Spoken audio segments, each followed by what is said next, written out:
So hi, Laurent. So nice of you to join us from Paris. And I believe you are the co-founder and brainchild and CEO of this new emerging technology called Submate, submate.com, that allows people to connect and look for people that are traveling on the same route on subways in urban cities, correct? That's exactly. Submate is an application that allows you to discover new people and things to do in your areas. And the two founders are myself and Jonathan Benodies. We've been working together for the last 6-7 months on the project. Yeah.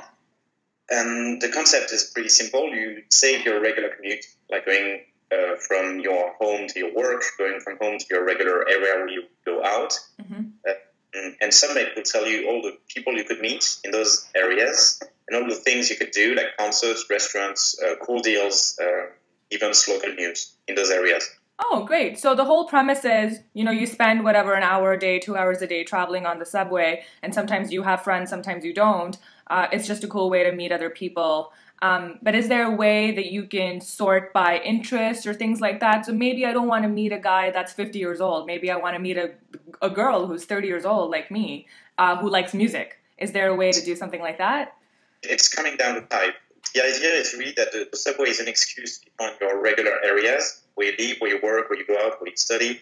And Submate focuses on those areas. So everything that happens before or after, if you want to use the service to travel with some people, but your commute is long, that's also a possibility.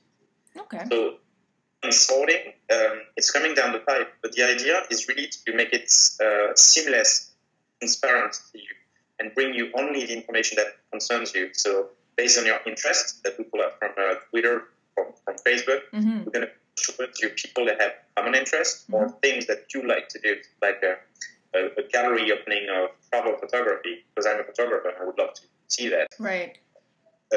Punk or ska concerts, right on the corner. That's also something that Submate wants to push towards me because that's what I like, and that's happening right around the corner. Okay, that's fantastic. So whose idea was this? Or how did you come up with this concept? Because it seems like it's so obvious, but yet nobody's ever done it. So actually, I was living in New York for a while, and was living in Lower East Side and worked Midtown. So I was taking the train every day from 2nd Avenue, Broadway to 7th Street. And it's a tacky story, but I used to see quite often that very cute girl. She was Puerto Rican or Mexican, I didn't know at the time. Right. And I had to be learning Spanish because it's kind of second unofficial language in New York. Right. So I came one day and I asked her if she would accept to take a coffee once in a while just to practice my Spanish. And it actually worked. Didn't go further, unfortunately, but it worked. And for a few months, we took coffee every 2 weeks just for me to practice Spanish. And I realized that there are hundreds of, the expression familiar strangers. So people you see on a regular basis, you know that they're mislight politely, but you don't go to them because you don't have the time or you just don't feel like it in the morning or in the evening coming back from work. And that's how the idea of Submate was born. So it was basically initially an application to discover the familiar stranger that you see every day on the subway. We launched the beta product, the minimum viable product in May to see how people were reacting. We launched London, Paris, New York, Hong Kong, Madrid. And actually the reaction was great. The feedback of the press, of the people were really amazing. But it also triggered some new features we should push further. And those are actually adding things to do in your areas. Right. So restaurant, cool deals, whatever you can do before or after you. Okay, great. And so what cities did you say again? You said London, Paris, New York. So we launched the minimum viable product in Madrid, Barcelona, London, Paris, New York, and Hong Kong. Yeah. And the idea is to expand as soon as possible. Yeah. The new version that's coming out early December, sometime soon. Great. 2 major cities in the US and Europe.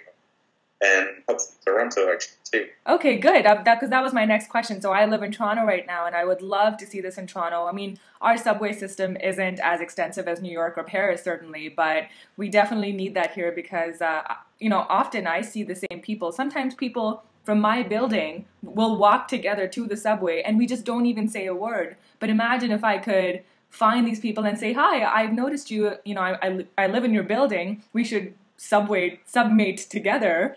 That would be great. That would be perfect. So when is your Toronto, when is your Toronto launch?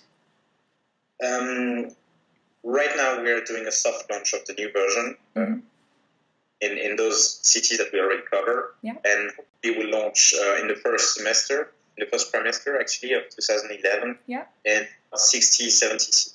Oh, wow. Yeah. Wow. And all major Western Europe. That's amazing. So let me ask you a question. Considering, we have, depending on where you live, there's always behavioral, cultural differences.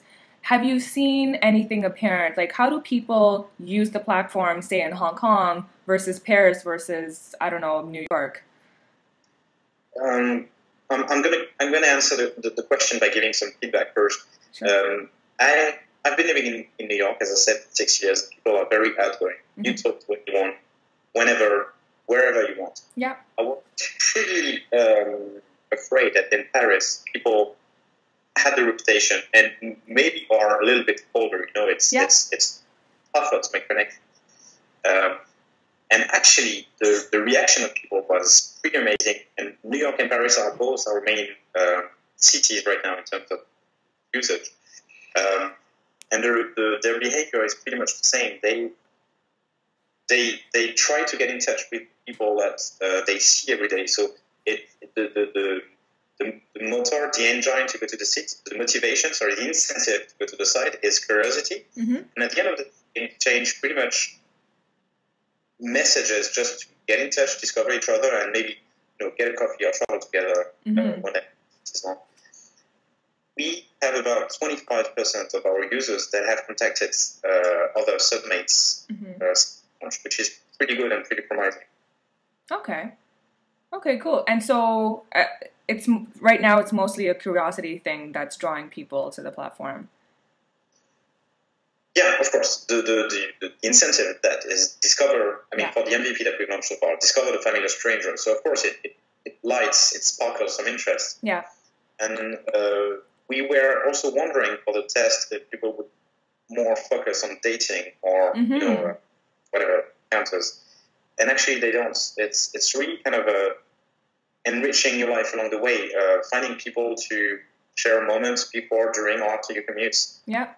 And that's pretty good because that's exactly the direction we want to go. Okay, that's amazing because that was going to be my next question. Like, is there like a security concern? I mean, I know that this is just a platform and you're not liable for what happens maybe at a subway station or along the way, but how do you sort of tackle that? Because there could be, it could be like a playground for a bunch of, Of course.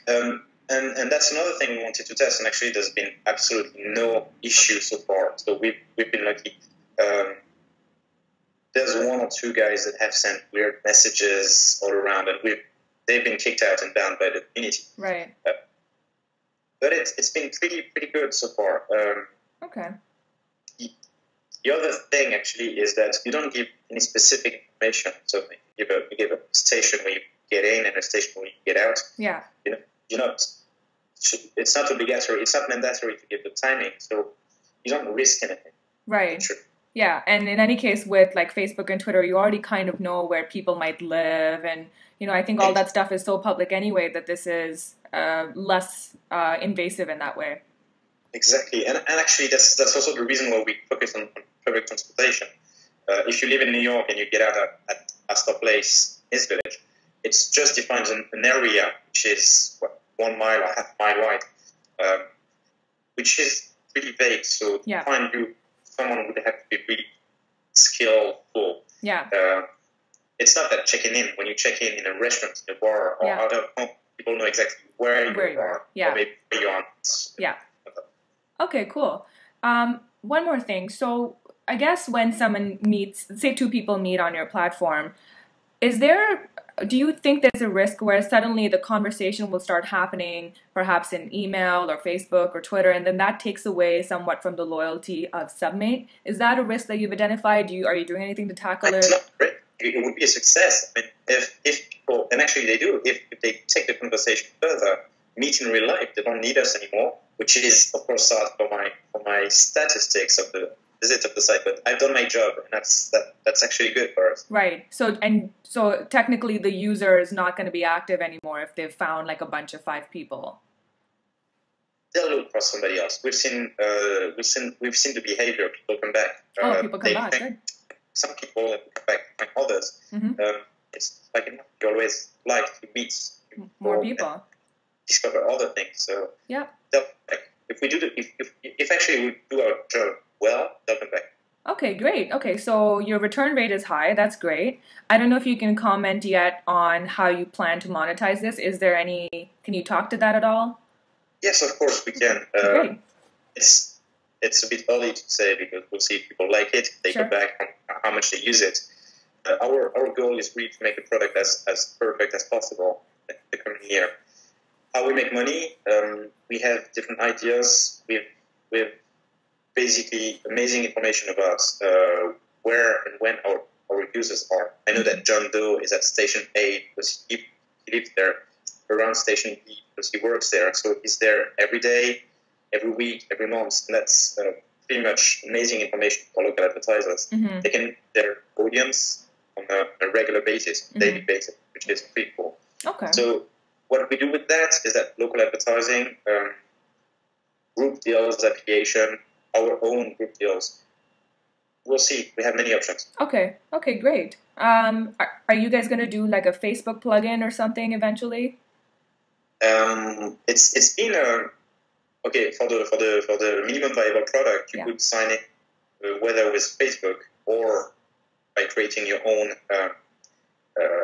profile. Your profile. Yeah. We did actually to go all in on Facebook like many others, and it's the only way right now to connect to the site. Yeah. Okay, and you're able to share your plans on Facebook as well, because you might have friends that maybe travel the same route, but you just don't know. Yeah, Facebook, Twitter, email, and we'll add other platforms as possible. We really have 2 jobs. The first one is kind of a social network for social discovery, and other is an aggregator for urban discovery. Yeah. By aggregator, I mean that I'm gonna grab events, restaurant reviews, local news by many different sources and put them on the dashboard. And of course, you can share all that on Twitter and Facebook. Yeah. Okay, great. No, I can see a lot of cool data elements coming out of this. I mean, if you know who's traveling, what type of person is traveling from here to there, I mean, that's amazing for like everything from newspapers to restaurants, like you said. So, no, very, very cool. I don't know if you have any other stories to tell me. I've asked all the questions that I have. No, we've had great returns from users. We found friends that like music, mainly. Yeah. Surprising, but good. Yeah. And we're launching the new version in maybe a week, less than a week. How exciting. In Paris. Yeah. So come and try it. That's excellent. And how big is your team right now? We have 5 people. So we started at 2 with my co-founder in May. Mm-hmm. We raised a seed round during the summer. Mm-hmm. We 3 amazing tech guys, 3 engineers to work on the platform and on iPhone. Okay, cool. And once you're somewhat successful, you'll start growing your team, I'm sure. Yes. Okay, great. And I noticed on your profile, you've been, I can't remember what the name of the company was, but where were you previously that sold to another company? Okay, I've done different things. This is my first startup that I'm actually committed full-time. Yeah. And before that, I was working for Air France, the airline. Yeah. Yeah. And as a side project, I started basically a local dating site 5 years ago, which didn't work out. It was complete failure, but it was very good. Yeah. School, and then I started another site called CabEasy, which is basically a cab sharing application. That's the one, yeah. Right? Mm-hmm. And that's acquired by Cab Corner, Oh, cool. So you were working for them, or was that your own idea? No, there was projects. Yeah. I was on it. Yeah. And I actually sold it to Cab Corner. That's fantastic. That's excellent. Well, congratulations on that. So you do have sort of like a transit theme, except for the dating thing. Yes. Airline, cab, now subway. Awesome. Okay, so that's it from me. Thank you very much for joining us. I'm going to stop the recording now. Thank you.